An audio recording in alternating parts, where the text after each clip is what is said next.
بوقت رخصتی ایک باپ نے اپنی بیٹی کو دو نصیحتیں فرمائیں، اور نصیحت فرمانی چاہیے والدین کو بوقت رخصتی، اور اچھی نصیحتیں کرنی چاہیے تاکہ اس بیٹی کے لیے وہ لمحات انمول بن جائیں۔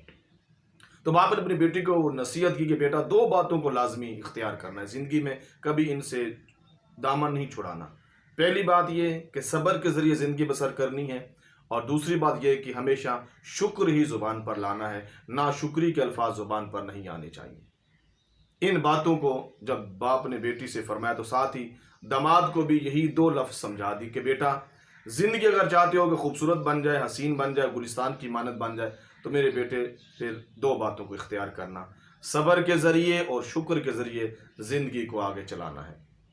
کبھی ناشکری نہیں کرنی اور کبھی بے صبری کا مظاہرہ بھی نہیں کرنا، اور ان دو باتوں پر عمل کرنا ہے اور زندگی تمہاری انشاءاللہ گلستان بن جائے گی۔ اور باپ نے بیٹی کو ایک اور بات بھی کہی کہ بیٹا میں نے جو کچھ پڑھا ہے، میری پڑھائی کا نتیجہ یہ ہے، جو میں نے سبق حاصل کیا ہے کہ صابرین بھی جنت میں جاتے ہیں اور شاکرین بھی جنت میں جاتے ہیں، لہذا صبر اور شکر کا دامن کبھی نہیں چھوڑنا۔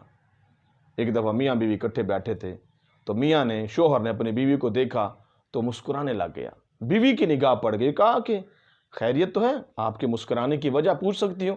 کہا ہاں بالکل پوچھ سکتی ہوں۔ میں کیا وجہ، کیوں مسکرا رہے ہیں؟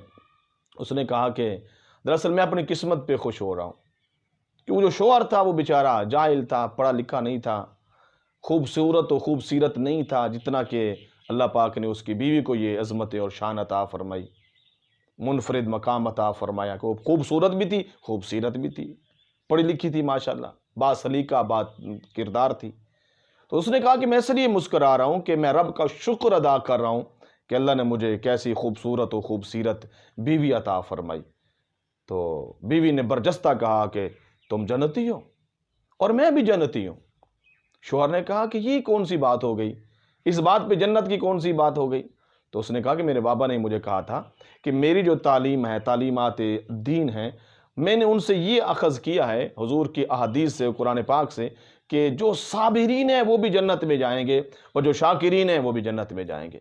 تم شکر ادا کر کے جنت کے مستحق بن رہے ہو اور میں صبر کر کے جنت کے مستحق بن رہی ہوں۔ شکر کے ذریعے جنت میں جاؤ گے اور میں صبر کے ذریعے جنت میں جاؤں گی۔